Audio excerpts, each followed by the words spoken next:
El Departamento de Servicios Sociales de vez en cuando solicitaba mi intervención en algún caso. Pedían mi ayuda.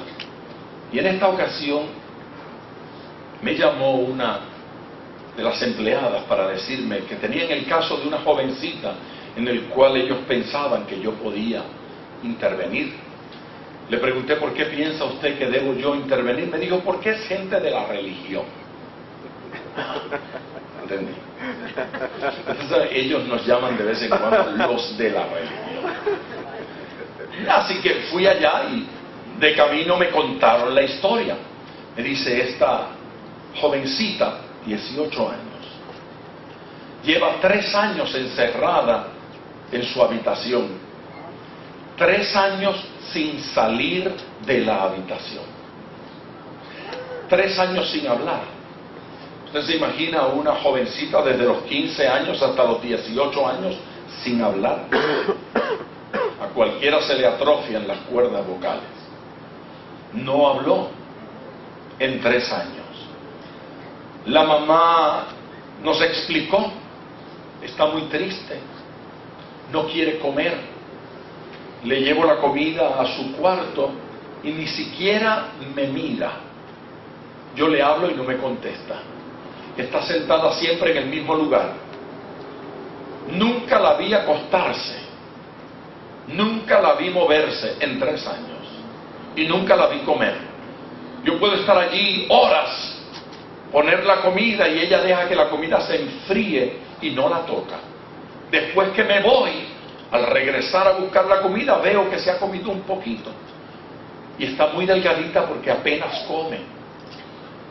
Ella no sale de su habitación, no sale de su cuarto. Le dije: pues, si quiere, converso con ella. Me dijo: no le va a decir nada. Aquella jovencita había decidido quedar con su pena, con su dolor, con su tristeza, con su problema. La realidad es que había decidido morir. Había decidido morir dentro de aquella habitación. Había decidido desconectarse del mundo. Había decidido no orar. Había decidido no buscar consejos. Había decidido no hablar con persona alguna. Estaba encerrada en su habitación. 3 años. La trabajadora social había ido en múltiples ocasiones y no había logrado nada. Cuando llegamos, al abrir la puerta de la habitación, la jovencita estaba sentada donde me habían dicho que iba a estar. Y estaba. La diferencia fue que cuando entré, levantó los ojos y me miró. Y eso era un milagro. Ella no había mirado el rostro de nadie en 3 años. Yo le dije: Dios te bendiga. Y me contestó: amén. Y la mamá comenzó a llorar. Por primera vez en 3 años escuchaba la voz de su hija. Yo le pedí a la mamá y a la trabajadora social: salgan de la habitación, permítanme hablar con ella. Y conversamos. Mi primera pregunta fue: ¿cuándo ocurrió la violación? Y ella me contestó: cuando yo tenía 15 años, mi papá me violó. Yo tenía un novio, me hizo dejarlo, me sacó de la escuela, me dijo que no podía volver a la iglesia, dijo que yo iba a la iglesia a enamorarme y a la escuela a buscar machos.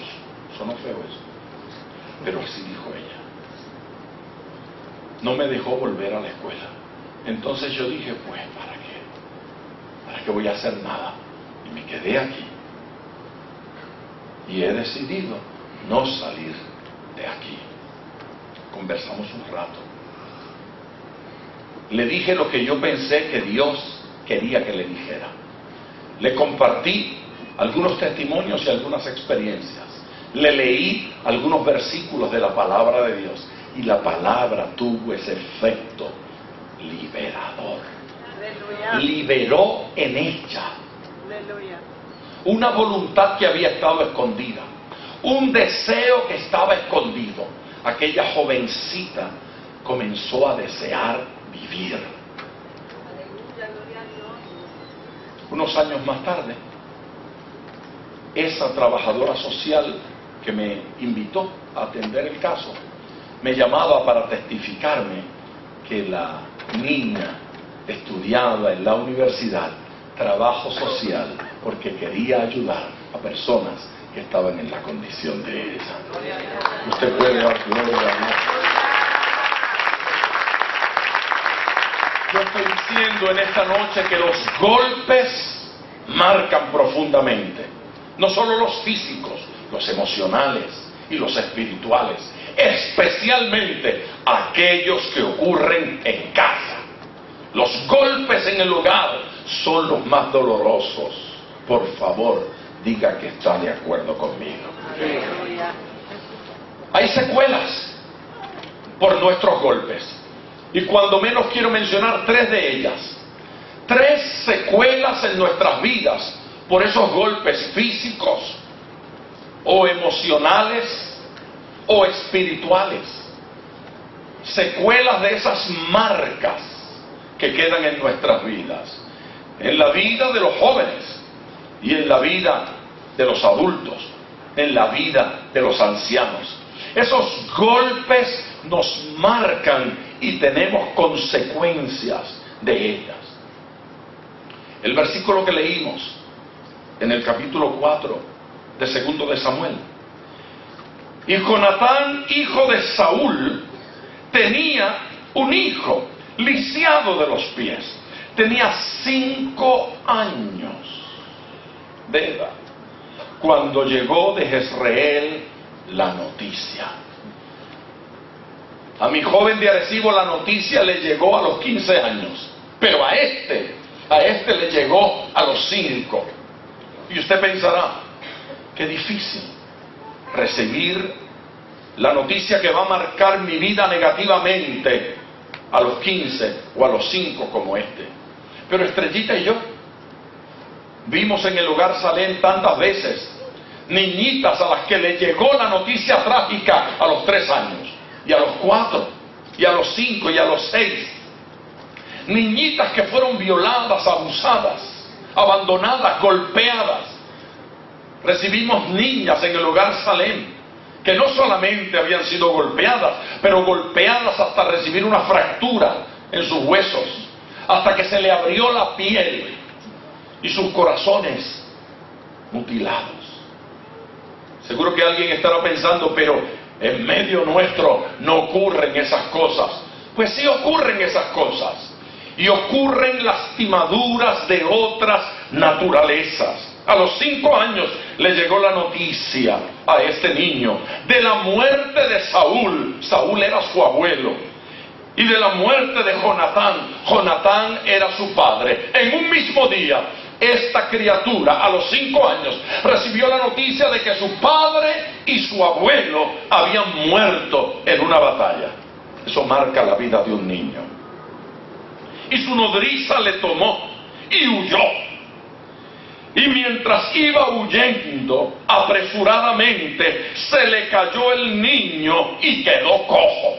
A los 5 años, él fue marcado emocionalmente. A los 5 años fue marcado espiritualmente. A los 5 años fue marcado físicamente. Quedó cojo para el resto de su vida, impedido, sus piernas atrofiadas. Su nombre era Mefiboset. ¿No le parece impresionante que una criaturita que a los 5 años tenía un futuro glorioso? Su papá era el príncipe, su abuelo era el rey. Era como para soñar con el día en que yo ocuparé ese trono. Se imagina cómo lo trataban, se imagina cómo lo rodeaban de cariño y de amor, y en un instante la vida de esa criatura cambió dramáticamente.